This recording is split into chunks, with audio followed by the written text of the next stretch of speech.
Uma poderosa corrente fluía pela Europa. Uma corrente de nacionalismo e orgulho nacional. E à medida que as potências europeias expandiam seus impérios, suas rivalidades estendiam-se para todo o mundo, até que a guerra pareceu inevitável. A Era das Nações-Estado, neste episódio de A Tradição Ocidental.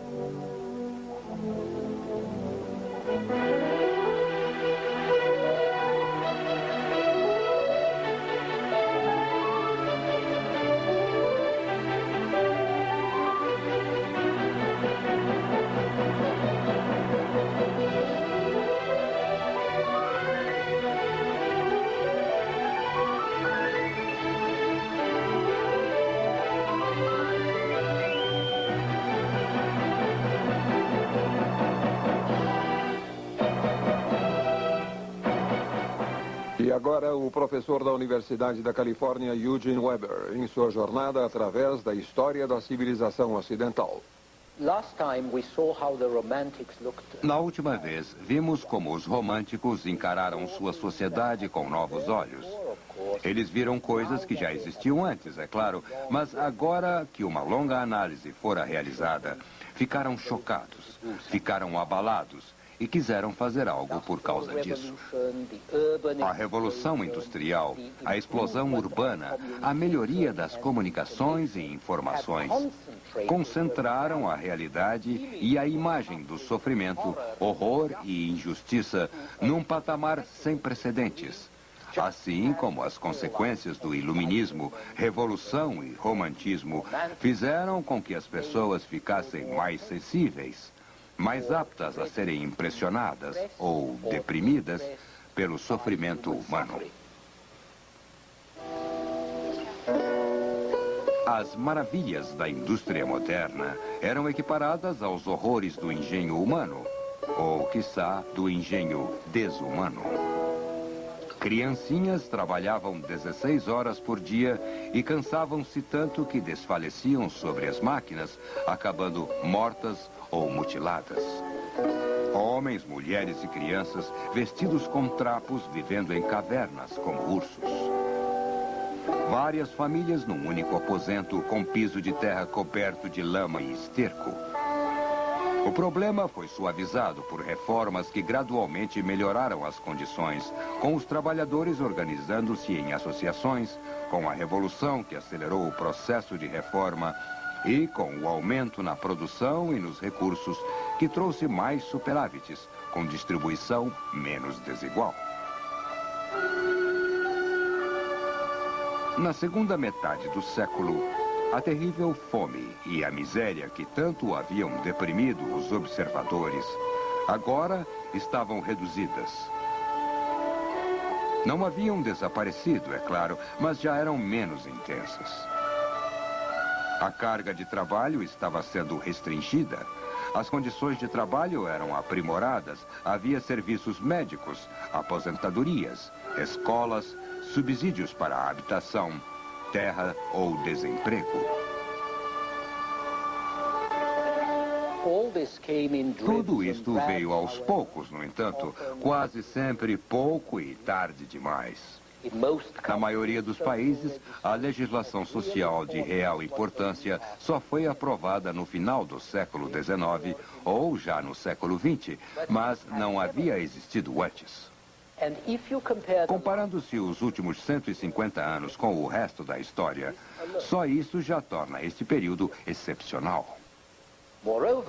Além disso, a reforma social veio em parte porque as classes sociais mais elevadas sentiram pena das classes inferiores.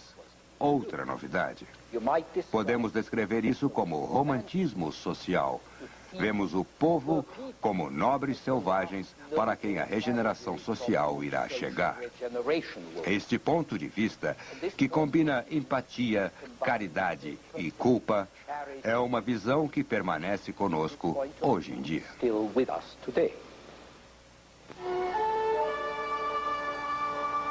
As reformas também vieram porque mais pessoas votavam.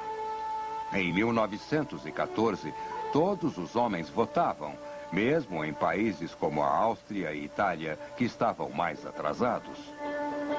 O sufrágio universal para o homem significava que os políticos que desejavam ser eleitos tinham que cuidar dos interesses de setores cada vez maiores do eleitorado. Mas não devemos exagerar a importância da pressão eleitoral, porque as reformas sociais vieram antes do direito de voto em lugares como a Alemanha e demoraram a chegar na França, que tinha o sufrágio universal havia muito tempo. Mas o voto foi um fator nas reformas, assim como foi um fator negativo no caso das mulheres, que sem o direito ao voto não podiam exercer pressão sobre os políticos que lutavam por votos. Em 1914, as mulheres votavam apenas na Finlândia e Noruega, embora isto também estivesse em vias de mudar e ocorreria em breve na Inglaterra, onde as mulheres quase conseguiram o direito antes da guerra e acabaram por obtê-lo pouco depois. O fato de que as reformas vieram porque havia mais recursos disponíveis inspirou ou confirmou ideias que poderíamos chamar de social-utilitárias. Organize a economia adequadamente e você resolve o problema social. Organize a produção e distribuição e você elimina a pobreza. Os grandes nomes desta escola eram o Conde Saint-Simon, na França, e seu secretário, Auguste Comte, um matemático.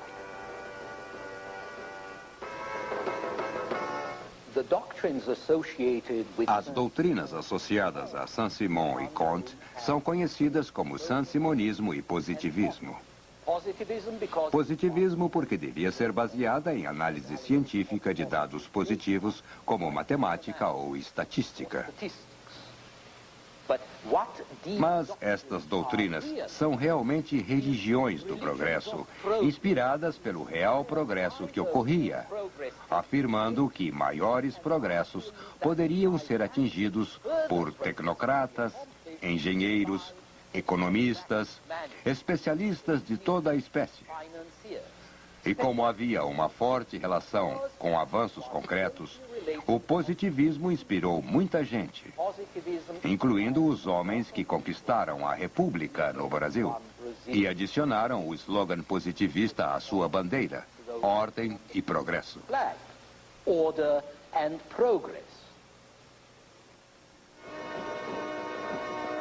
O positivismo também produziu sucessos reais.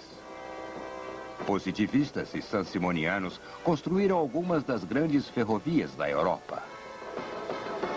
Eles planejaram e construíram o Canal de Suez, a Torre Eiffel.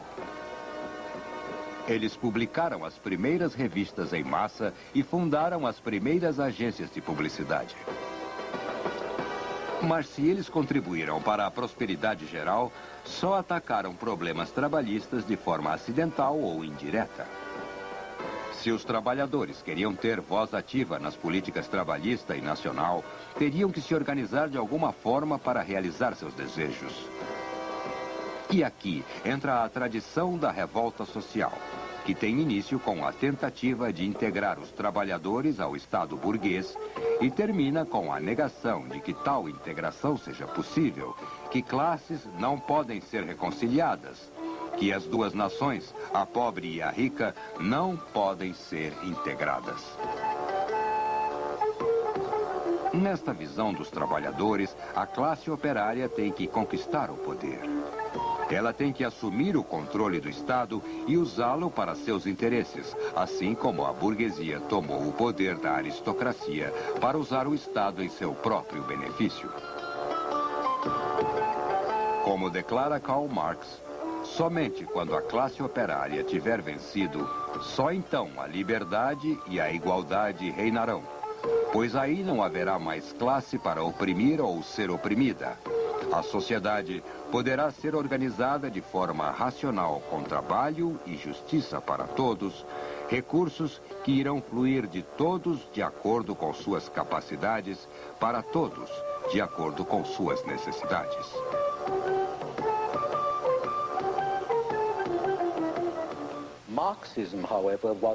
O marxismo não teria muita influência até o final do século. Mas as várias doutrinas que tentaram integrar os menos favorecidos por reforma ou por revolta mantiveram a revolução social viva. Fizeram com que todos entendessem melhor os problemas, colorindo a política e a atmosfera da época. Mas havia outra corrente ainda mais poderosa que fluía através da Europa. E da Europa para fora, a corrente do nacionalismo. Um grande orgulho nacional, alimentado pelos exemplos de revoluções do século XVIII e pela ideologia do romantismo. Gregos, poloneses, romenos, tchecos e eslavos do sul eram governados por poderes estrangeiros. A Alemanha e Itália eram divididas em vários estados separados. Mas, como todos sabiam, o homem só pode ser livre como cidadão de sua própria nação, não como súdito de um governante estrangeiro. Esta atitude inspirou latino-americanos em suas revoltas contra os monarcas de Espanha e Portugal. Inspirou os gregos na revolta contra os turcos. E inspirou os belgas a buscarem sua independência da Holanda.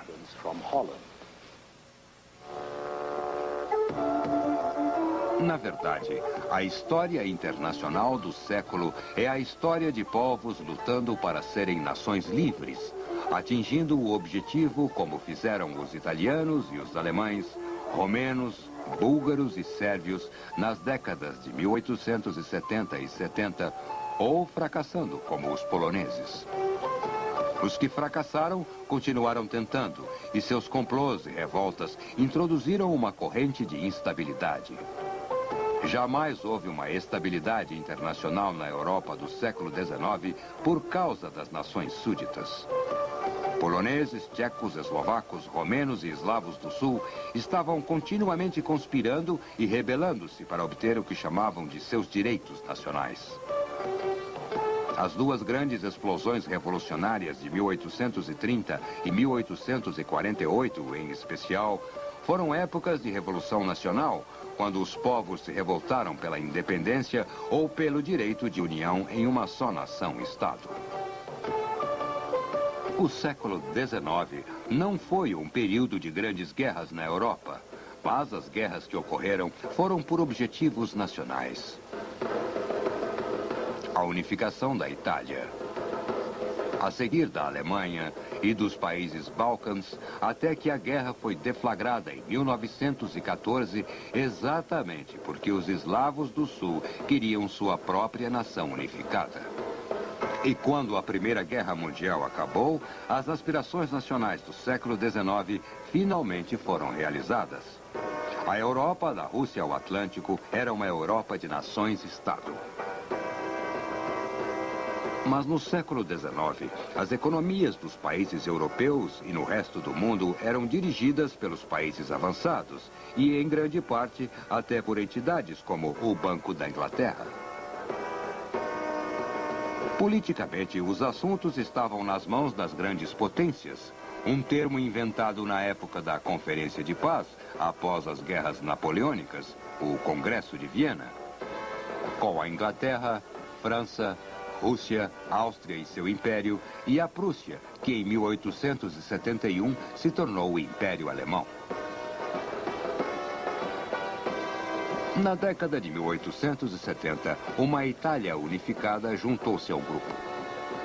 Estas eram as grandes potências e podemos notar que os Estados Unidos não estavam entre elas, em parte porque estavam ocupados com sua expansão interna e em parte porque ninguém poderia imaginar uma potência que não fosse europeia.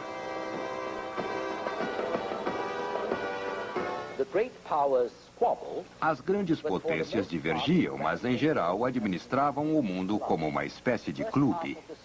Na primeira metade do século, os dois grandes poderes eram a Inglaterra e a França, que combinavam o desenvolvimento industrial e grandes populações.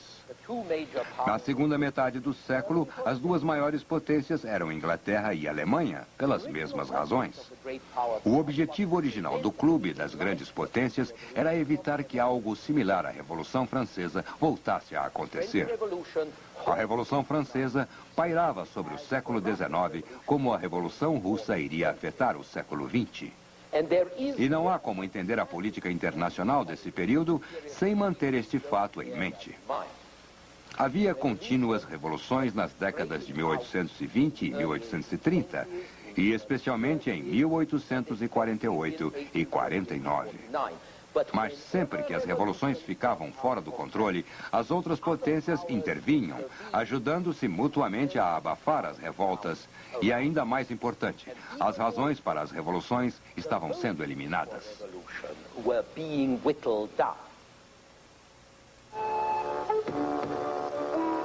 Uma grande exigência revolucionária na Alemanha, como na Itália, era a unificação nacional.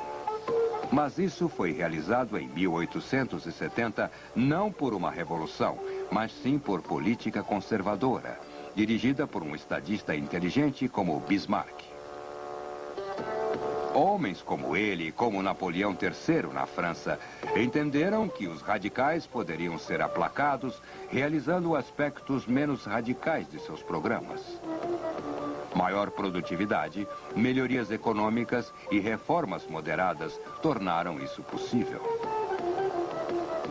As grandes potências, como a Inglaterra da Rainha Vitória, também estavam determinadas a evitar qualquer coisa que pudesse enfraquecê-las, qualquer motivo para uma revolução.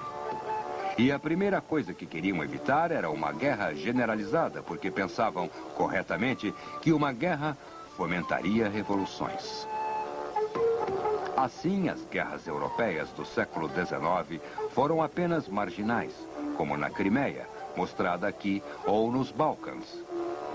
Ou então eram bilaterais, França contra a Áustria, Áustria contra a Prússia, Prússia contra a França. Em geral, no entanto, de 1815 a 1914, foi o mais longo período sem guerra generalizada na história da Europa, desde os tempos romanos. A razão para isso, ou parte da razão, é que as potências europeias conseguiram exportar suas rivalidades e seu circuito de energia para outras partes do mundo, aquilo que chamamos de imperialismo. A política exterior sempre fez parte da política das grandes potências, mas no século XIX isso ocorreu ainda mais, porque a política europeia era a política do mundo. A Europa havia engolido o mundo.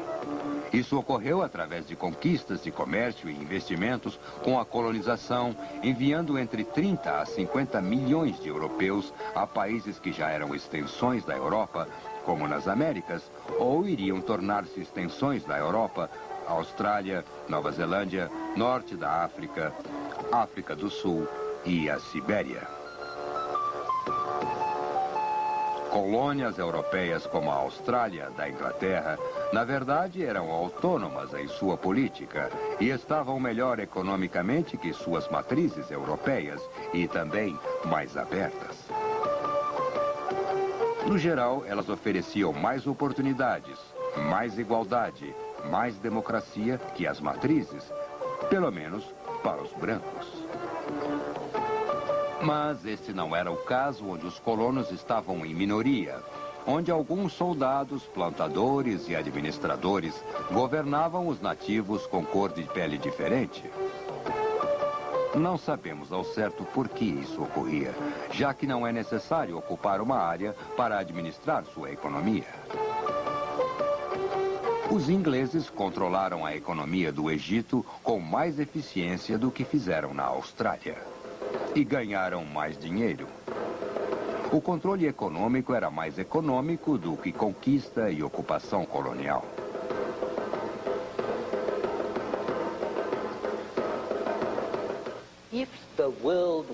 Mas se o mundo estava dividido nesta impraticável forma colonial, em parte era porque as grandes e pequenas potências nem sempre agem por interesses racionais.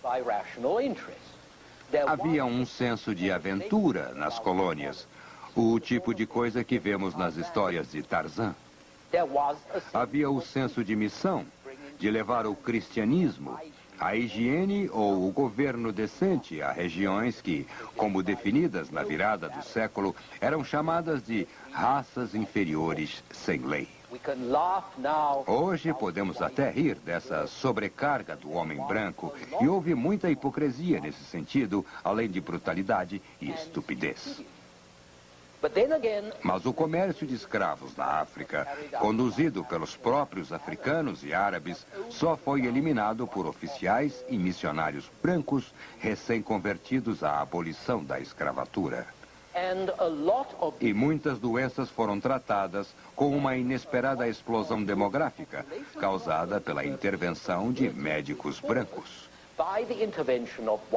Mas a principal razão para as grandes potências lutarem por possessões coloniais era a rivalidade entre poderes europeus, competindo pela supremacia na Europa e espalhando essa concorrência em todo o mundo.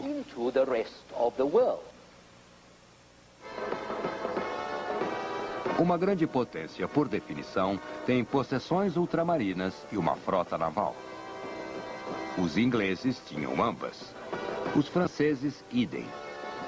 Assim, quando a Alemanha se tornou uma grande potência após 1870, ela precisava ter colônias e uma frota naval, apesar do transtorno e despesas que traziam. Mesmo os italianos, após sua total unificação em 1870, começaram a pensar que gostariam de ser uma grande potência e passaram a pensar em suas próprias colônias. Mas a rivalidade europeia, econômica e política, estendeu-se por todo o mundo e preencheu os 30 anos antes de 1914 com crises internacionais que surgiam por conflitos coloniais. Esta é uma sátira americana sobre a ambição imperial da Rússia. Nenhuma dessas crises chegou a causar uma guerra, mas seu acúmulo causou uma expectativa de conflito em maior escala que parecia mesmo inevitável. Não foi uma surpresa quando a guerra finalmente chegou em 1914. E começou de forma que pode ser descrita como a última área colonial ou colonizada da Europa, os Balcãs. Como os estadistas do século XIX acreditavam, guerra e revolução andam juntas. A expansão colonial russa no Pacífico levou o Império do Czar à guerra com o Japão, onde a Rússia perdeu feio. A derrota humilhante desestabilizou o Império Russo e trouxe a Revolução em 1905. Esta revolução foi abafada, mas chegou a incitar revoltas similares nos vizinhos mais atrasados da Rússia, Pérsia, China e, mais importante ainda, na Turquia e seu decadente Império Otomano. Com a Turquia no caos, seus súditos e ex-súditos nos Balcãs começaram a lutar contra os turcos e entre si.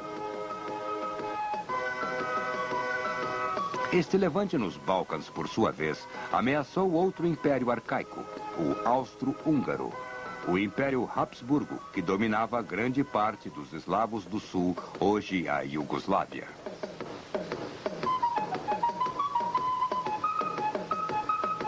Então, a Primeira Grande Guerra aconteceu no âmago dos Balcãs, devido aos interesses e temores destes três impérios em declínio que entraram em confronto, ao mesmo tempo enfrentando ambições nacionais de sérvios, croatas, búlgaros e gregos, sem mencionar a Itália, Montenegro e a Albânia.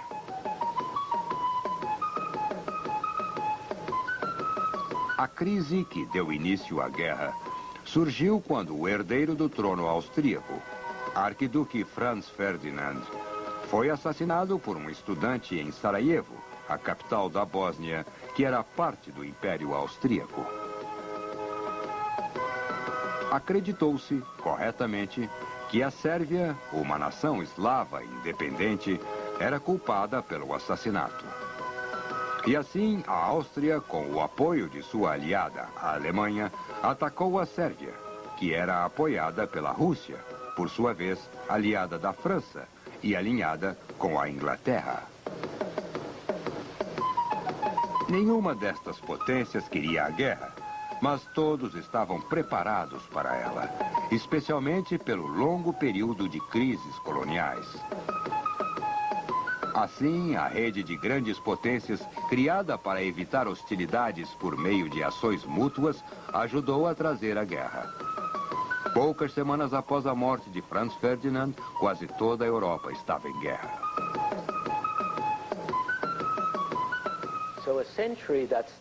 Foi um século que começou com a guerra decidida em Waterloo em 1815 e terminou na guerra que foi decidida nos campos da Flandres, não muito longe de Waterloo, em 1918. Um século que se abriu como uma era de revoluções na Europa Ocidental e terminou como uma era de revoluções na Europa Oriental. Mas isso é uma outra história para um outro programa. No próximo episódio, voltaremos ao século XIX para analisar a real formação de nossas atitudes. Até lá.